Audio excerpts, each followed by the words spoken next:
Assalamu alaikum class 3. Welcome to your English lesson. So open your English notebooks and dictionaries and ready your pages. Mention classwork. Mention classwork in the middle of the page. Write date and date. Today the date is 3rd January, 2024. 3rd of January, 2024. And the day is Wednesday. What's the date? Wednesday. Draw margin lines. Hurry up, everybody.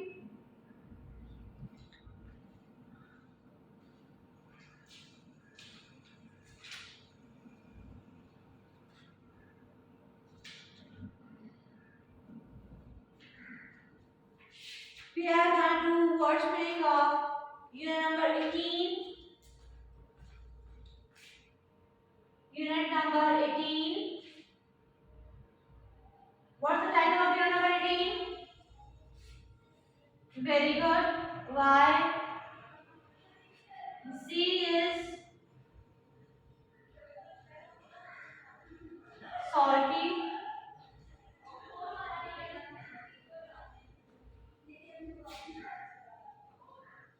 Words. Have you opened your dictionaries?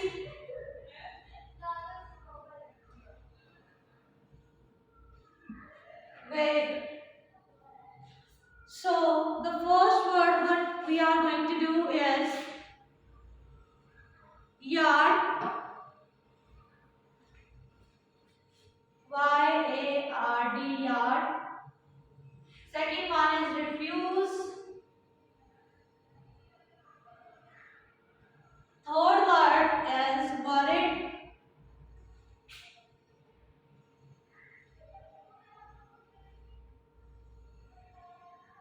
And the fourth word is advice.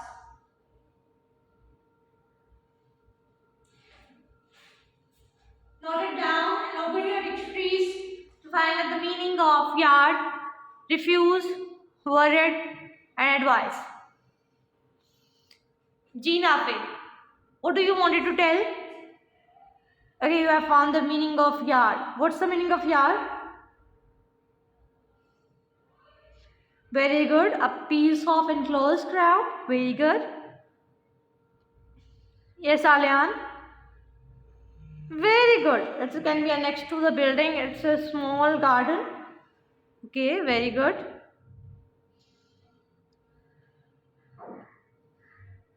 Yes, Aliha. Very good. A unit of length equal to 3 feet. So we have a lot of meanings of yard. So right now I'm gonna write the meaning of yard as a piece of enclosed ground. A piece of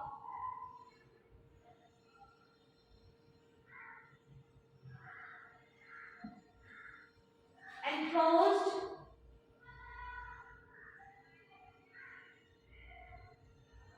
ground in a building.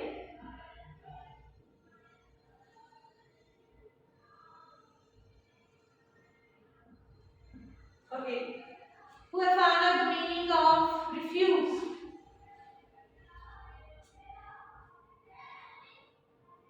Very good, Aisha, to deny. Anybody else? Very good, Khizra.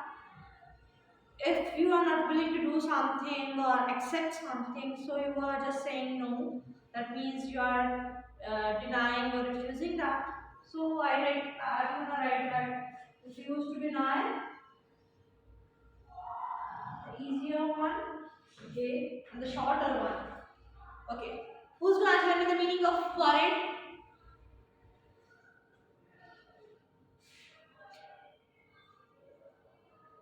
Very good, Haitham. The meaning of worried is annoyed, disturbed. Very good. Okay, if you are having any trouble or you're feeling the trouble or something which has happened or which might be happen, that's fine. So I'm gonna write now and worried, not.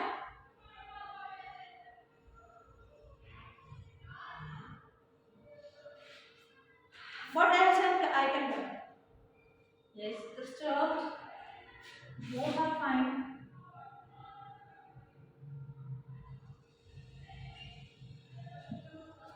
Who's got the meaning of advice? Yes, Ahmed Imtiaz.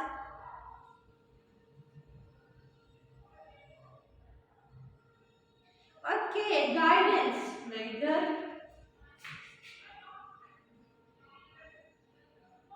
Guidance about what? Very good, Abrar. If you want to do something or if someone is giving you an advice that what you should do and what you should not do in your future.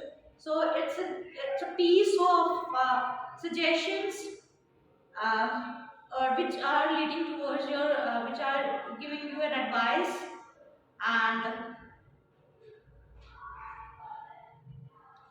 please note it down, or it can be a recommendation of somebody. If somebody is saying you that you should, like I am always keep on advising you that please write in cursive and writing format, please do your work neatly. But what I am saying it right now is advice, and there's difference between both words. One is advice and this one is price. What are these? Very good. These are homophones. They have the same sound, but they are different in spellings and meanings. Now, advice is being used for as a noun. That means nasihat. That is a piece of suggestion. If somebody is saying you that you have to do this, ye aap kar le, what you can do this, you can do this. This is what he is saying to you as an advice. But if somebody is saying you, if somebody is advice, giving you an advice, अगर कोई इंसान आपको नसीहत कर रहा है verb की form में, नसीहत करना is an advice. Like I am advising you, I'll be using S1. Okay? If somebody is doing an action, if somebody is giving advice, a piece of advice to somebody else, so I'll be saying that he is advising S1. Okay? ADVISC. So ADVICE is used for as a noun and ADVISC is being used as a verb. Is it clear? So we are gonna just have a quick review of word spellings. Yard. So we have written that a piece of enclosed ground. Aliha has told us that it is an area unit of length equal to 3 feet. And somebody has already told us an area of land used for particular purpose, or it can be a garden of your house. Like you all are having a garden outside of your house, that can be called as yard, as it is quite of a length of 3 feet or 4 feet or 5 feet. It can be vary, but you can say that a yard. Okay. The second one is refuse. Deny, to say that you are not willing, you are unwilling to do or accept something, you are not agreeing to something, to do something. Okay.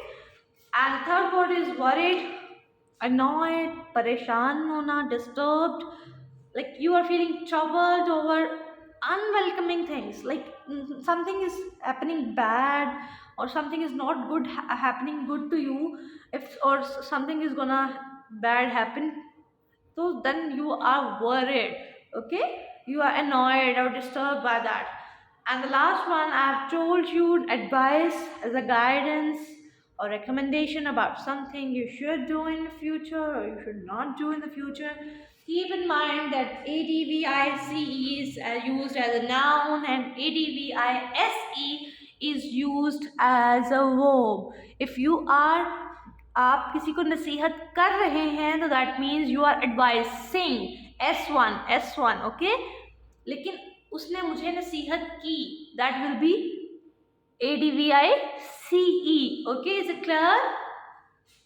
He gave me a piece of advice, that will be ADVICE. Hope so that it will be clear, advice and advice now. Note it down on your notebooks. Then we'll be moving towards our reading of Why the Sea is Salty, as we have left the reading and we put a stop out there. Now we'll be continuing our reading. So now we are gonna start our reading Why the Sea is Salty. Open your Oxford reading circles and get back to your Oxford reading circle. Hurry up. So everybody, we are gonna start our reading and we were doing the reading of Why the Sea is Salty. Till then we have read page number 127 to till 130 till here, and now I'll be reading next. But before starting reading, I'll just want to have a recap of this. Who's gonna tell me what we have read in the previous story? Till then, till now, what we have just read. Can anybody tell me? Yes, Aiza.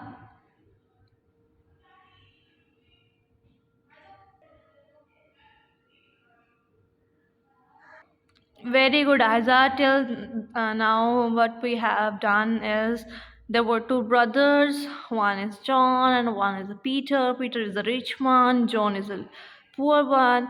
And when John went to his brother Peter to get some help, he asked that if he'll do something, whatever he'll say, he'll be helping him, and he asked John to deliver meat at Deadman's Hall. And when he was on his way, John was on his way, he met an old woodcutter. Old woodcutter advised him that uh, as the meat is scarce there, meat is in short quantity out there, everybody will wish to, or everybody will bargain you to buy meat, and they will offer you, they will outbid you, but you can take handmill in exchange. And as John took the handmill and he asked old woodcutter how to use it, and old woodcutter told him the method that how he can use it. And he went home and he told his wife. They had a great meal and they asked their friends and family for the great feast, and everyone was happy, but his brother was very worried and he was curious to know that how the poor one can be so rich that he is inviting everybody for the dinner. So he just asked John, where did all this wealth come from? So now we are gonna start reading that what happened next. So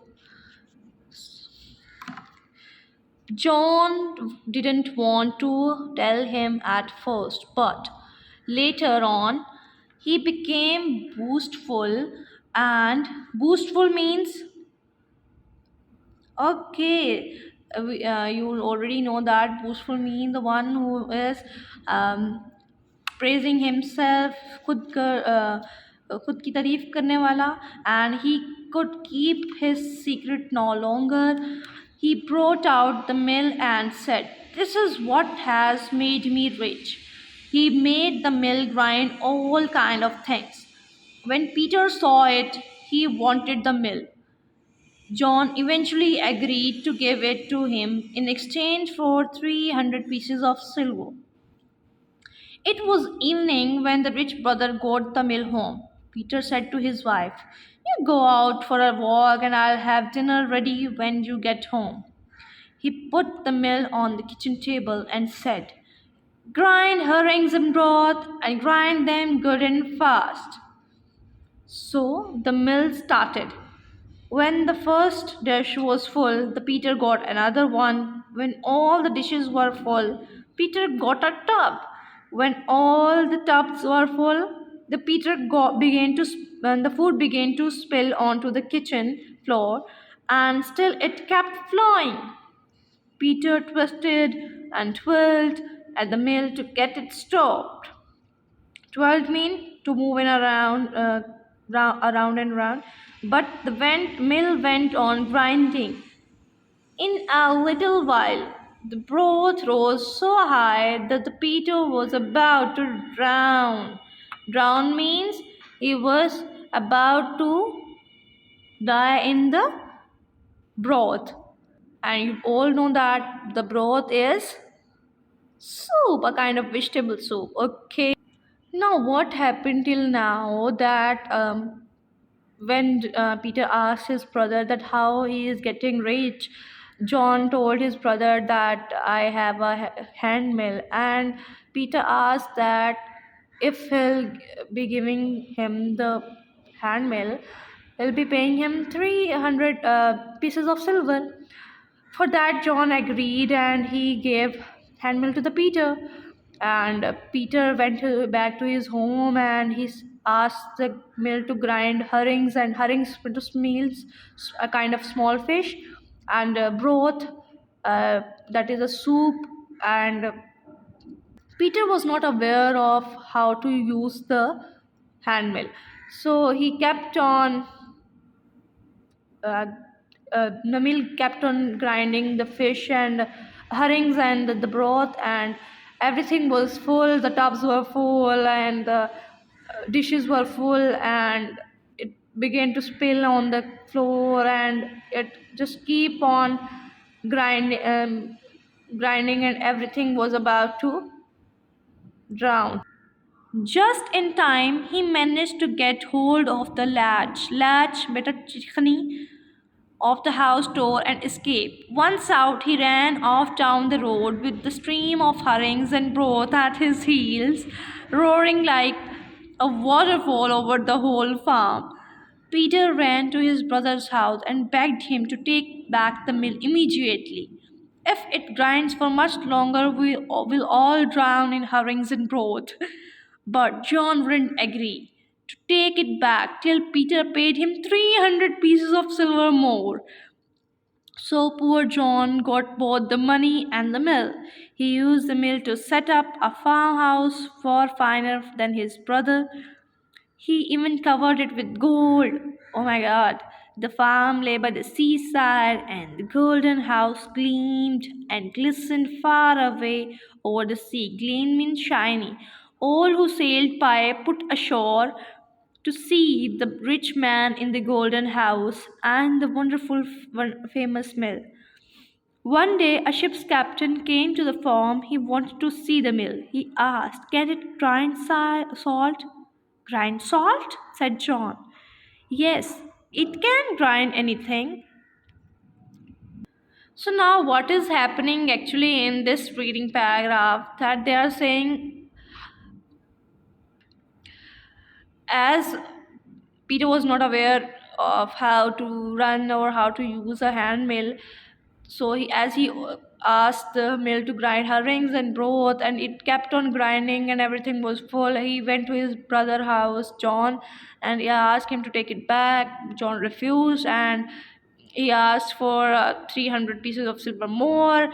Peter paid him the 300 silvers coins, and again the mill and the money was in the John's hand, and John was asked the mill to grind house and farmhouse, and it was covered with the gold. And whenever somebody was saying that um, gold house, they just used to sail ashore, and they just came to saw the rich man like everyone will be having curiosity that who is the one who's living in the gold house. It will be a quite rich man. I'm gonna start reading next.